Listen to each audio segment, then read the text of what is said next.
Everyone is familiar with The Sound of Music as a refined, ageless classic, but what if buried errors were literally in plain sight the entire time?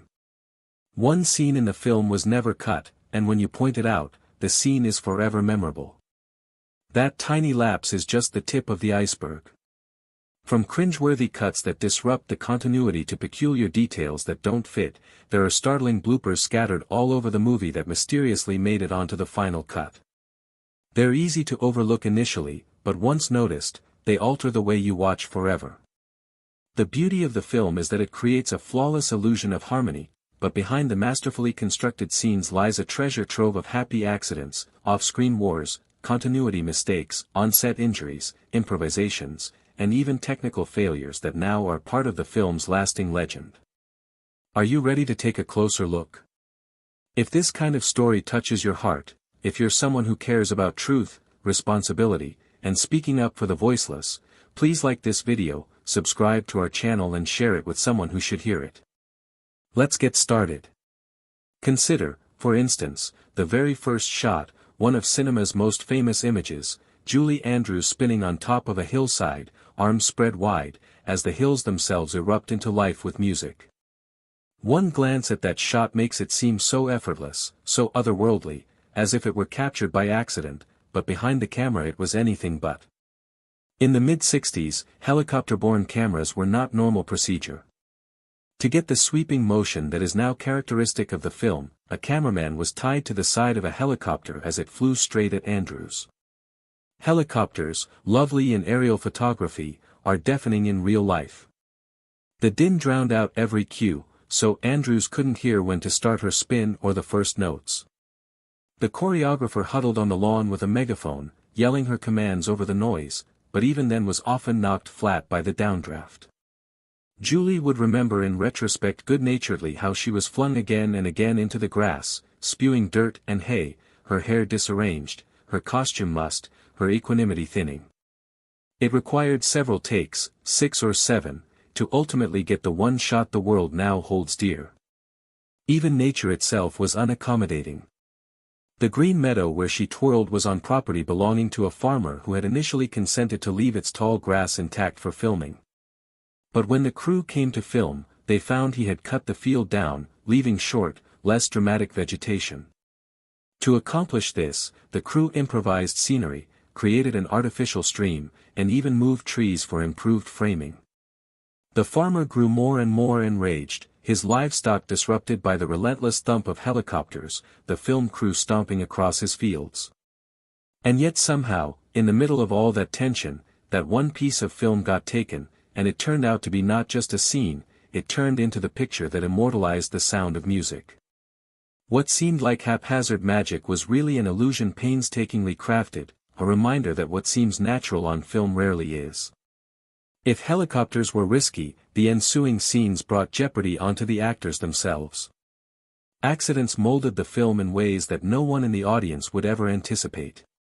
The most tragic one involved Charmian Carr, the beautiful young woman starring as Liesl.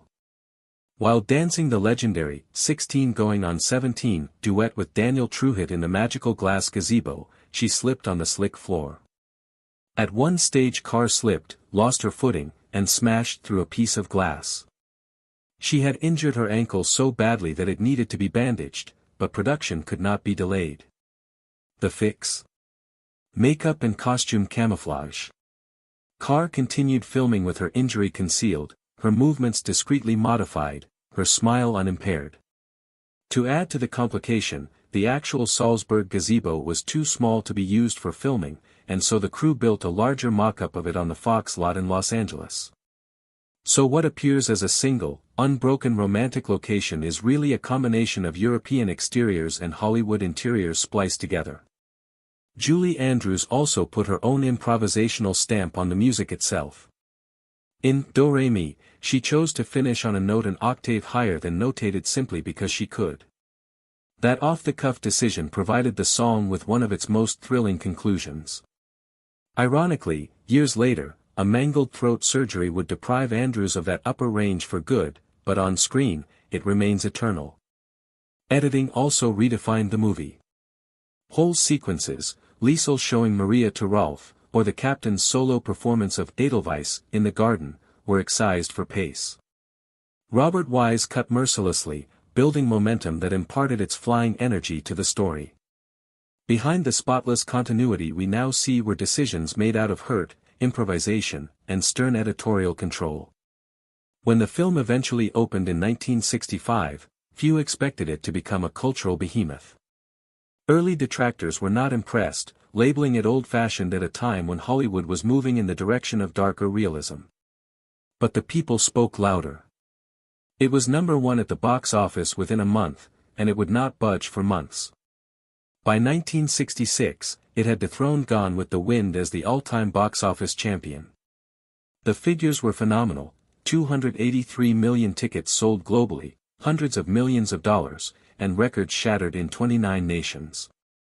In certain cities it remained on screen for over 4 years. What created this phenomenon? Not just idyllic scenery or tunes stuck in your head.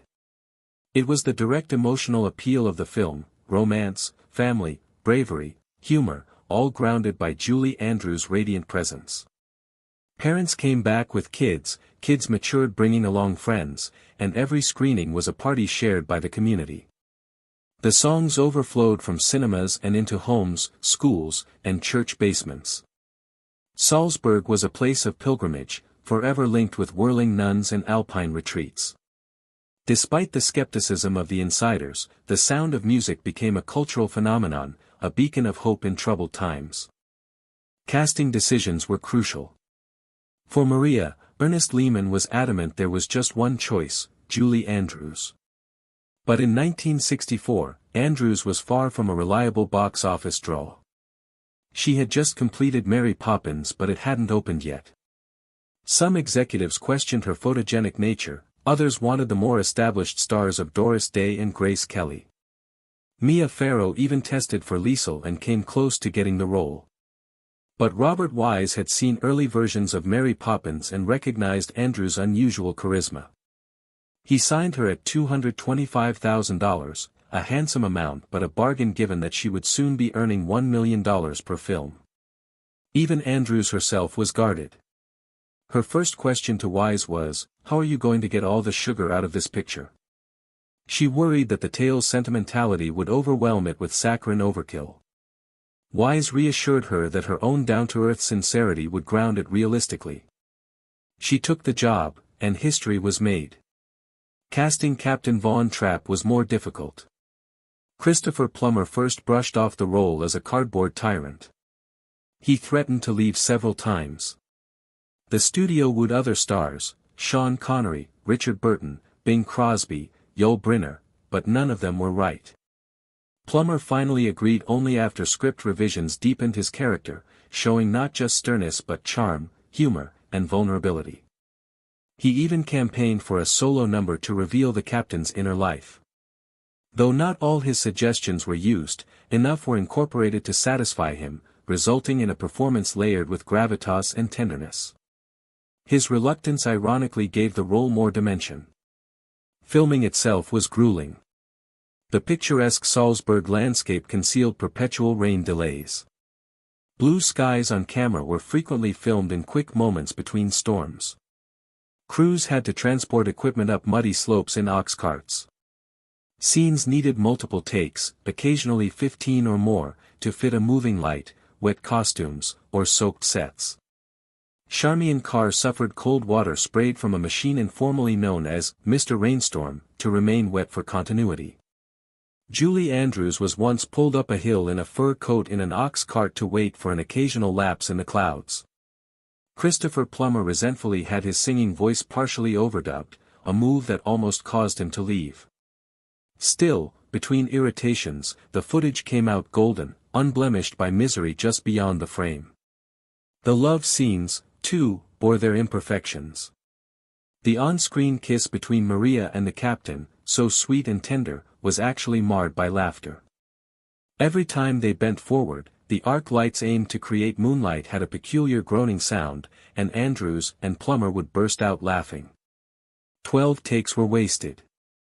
The crew was getting frustrated, the director angry, until he made the lighting change so that the noise could be covered. The ultimate close-up appears casually romantic, but the actors recalled it as a torture of stifled giggles. Other scenes were downright perilous. During the boat-toppling scene on the lake, the youngest actress, Kim Carruth, who played Gretel, almost drowned. She didn't know how to swim, and Andrews, who was supposed to lean forward to rescue her, slipped backward instead. For agonizing seconds, Carruth struggled until Heather Menzies yanked her out. The footage remained in the film, its realism adding authenticity to the children's terrified splashes. Waterlogged costumes, the children shivered through takes repeated, but the scene glows with innocent abandon. Lighter moments were not without challenges either. The bike ride in Salzburg took weeks of practice on the Fox lot. Each pedal and stop had to be in rhythm with Do-Re-Mi. The marionette puppet show took 3 weeks practice, choreographed down to each string pull. Meanwhile, the children themselves had to undergo changes before the camera. Nicholas Hammond grew 6 inches taller in the course of the filming. Debbie Turner lost 2 front teeth, which were replaced by prosthetics to ensure continuity. Continuity mistakes slipped through. Liesel's placement as she approaches Maria's room varies strangely from cut to cut. The captain drops down a curtain that vanishes in the next shot. His glass changes hand during Edelweiss. Streets are duplicated as carriage rides pass by. Louisa changes sides in a snap between shots after being dunked in the lake. None of these destroys the magic of the film, but once noticed, they are indelible. Editing mishaps crop up too, guitars falling in mid-shot, kids switching positions from frame to frame, duplicated chunks of dialogue. Those lapses remind us of how challenging to shoot musicals over days and places, cutting together unperfect takes. Close calls with casting layered on more planes of what if. Mia Farrow almost played Liesel. Patty Duke and Terry Garr read for the parts. Daniel Truitt, who played Rolf, experienced permanent hair loss from bleaching his hair. Julie Andrews' natural brown hair was colored blonde following a first attempt at a brassy tone that didn't work. Stunt doubles replaced risky scenes, like Laurie Thomas, who had doubled Andrews in Mary Poppins, swinging off a tree branch as the captain whizzed by. Each choice, each concession, crafted the film into what it ultimately was, despite other casting possibilities possibly producing a completely different legacy. And last but not least, there are the gaffes camouflaged in plain sight. The Vaughn Trapp's secret hideaway at the Abbey is not realistic. Level headstones set against a wall do not provide room for bodies. Marta is mouthing lines she does not need to know in My Favorite Things. Kurt lip syncs well after the song is over.